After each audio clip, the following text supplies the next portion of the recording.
So this is a video from More Perfect Union. They do great labor reporting. Everybody go sub to them on YouTube. They're wonderful, and go follow them on Twitter. They uncovered how bad the current situation in America is with sick people working or being forced to work in the middle of a raging pandemic. So let's take a look at what's going on at Red Lobster, and then we'll come back and discuss. Red Lobster workers are being forced to come to work sick during the pandemic. And the timelines, he basically got COVID on Sunday. And by Tuesday, the girl and I were showing symptoms because we already hung out with him before we found out that he had symptoms and got the positive COVID test.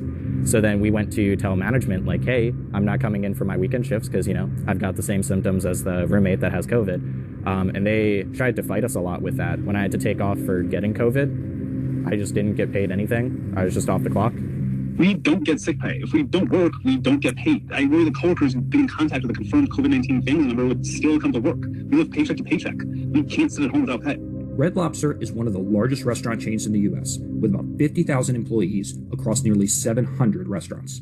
Their restaurant staff don't receive paid sick leave, except where it's required by local law, even amid a public health crisis. 15 people have COVID, we never cleaned or closed. Lack of sick pay gives workers an impossible choice: work sick or miss out on much-needed wages. Researchers who surveyed Red Lobster employees last fall found that 63% of workers who reported being sick in the past month said that they had worked sick.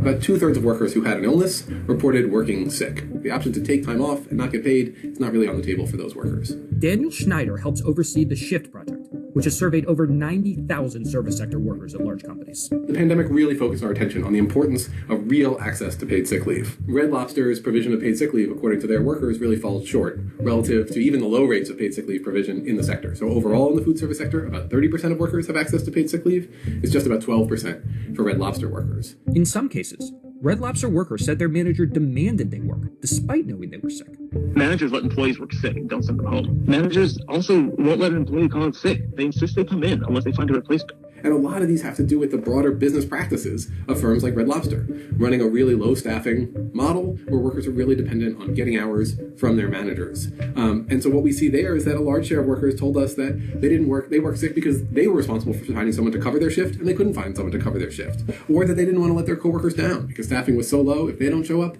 they know what that means for their coworkers' day. Red Lobster's parent company reported $190 million in quarterly profits last fall. But Red Lobster pays its workers so little that missing a few shifts unpaid is not an option for many workers. I was paid $8.25 an hour. I never got a pay raise. I worked at Red Lobster from November of 2016 till July of 2018. I started off at $9.25 an hour, and I only got one raise through my time there, and I got bumped up to $9.60 an hour. Of the hundreds of Red Lobster workers surveyed, 75% said it was difficult to pay all their bills in 2020 and 2021.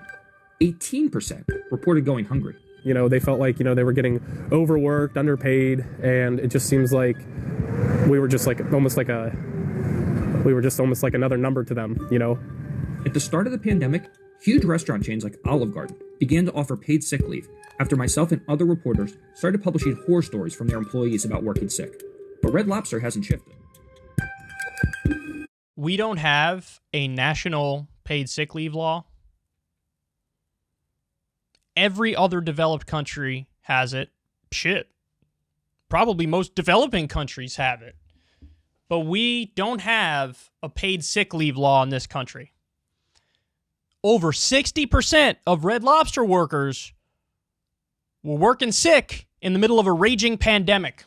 A deadly raging pandemic where there's over, 830,000 Americans dead, over 4 or 5 million people dead worldwide. Is this what you want?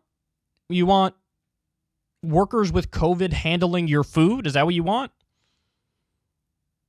Anybody with a functioning brain is going to say, of course not. Of course not. Let's have paid sick leave. I haven't seen a recent poll on it, but I'm sure it's 70%, 80% of the country that wants paid sick leave. For the love of God, do something about this. Democrats, you have the House, you have the Senate, you have the presidency.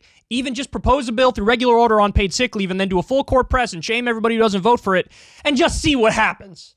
See how far you can get. And you know what? If you lose, you tried. You tried, and then you could take that message to say, hey, look who blocked paid sick leave. It's them, not us. I'm fighting for you, and then that helps you. But, oh my God. Look at it's so much worse than anybody thought. What we're looking at is effectively a capitalist death cult in this country.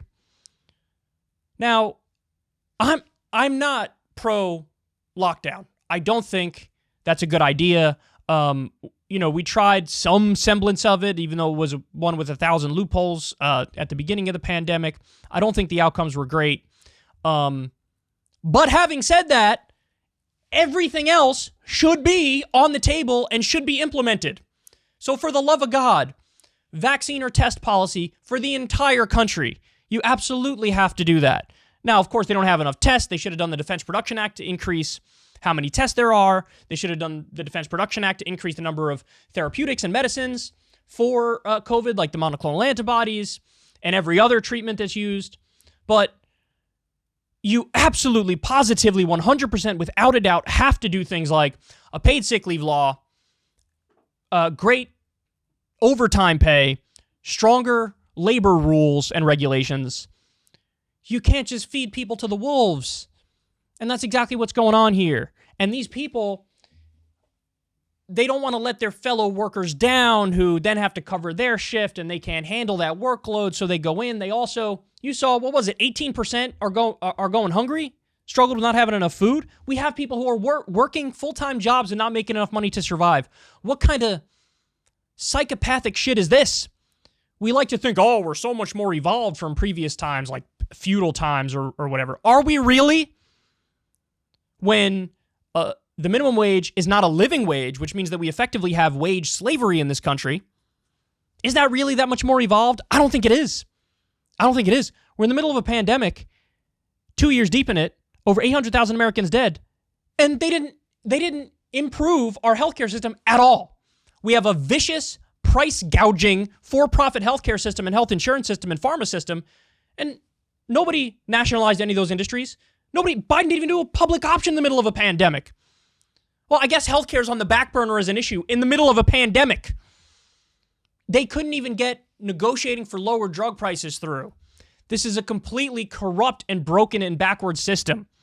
For the love of God, give people paid time off. For the love of God, cut UBI stimulus checks to people. For the love of God, make the minimum wage a living wage. The working class is being killed. They're being killed, forced to work with COVID. That's not just bad for them, and it is bad for them. It's bad for whoever shows up to eat too. Because now you're just setting up these events where it spreads like wildfire, nonstop. This is just Red Lobster we're talking about here. Imagine what it's like at other companies. I'm sure there are horror stories. The other point is, and I'm ashamed I didn't mention this earlier in the segment, the PRO Act, unions. We need strong unions in this country. You absolutely have to make it so that you have unions, and by the way, unions that aren't corrupted by leadership that's in bed with management. That's an important point. So the more democratic the union, the better. But that's how you fight for workers. That's how you get better benefits. That's how you get overtime pay. Corporate interests have taken over at every level, man. And this is the result. Who wants this? The only people who want this are the elites and the CEOs. That's it. We got to start overruling them and overriding them and get this country back to sanity, because this is as bad as it gets. Credit to More Perfect Union for doing this. Credit to these workers for speaking up. This is incredibly important. This cannot stand, but my guess is, even though this is a huge story that should be breaking news on every media outlet, they're not going to touch it with a 10-foot pole.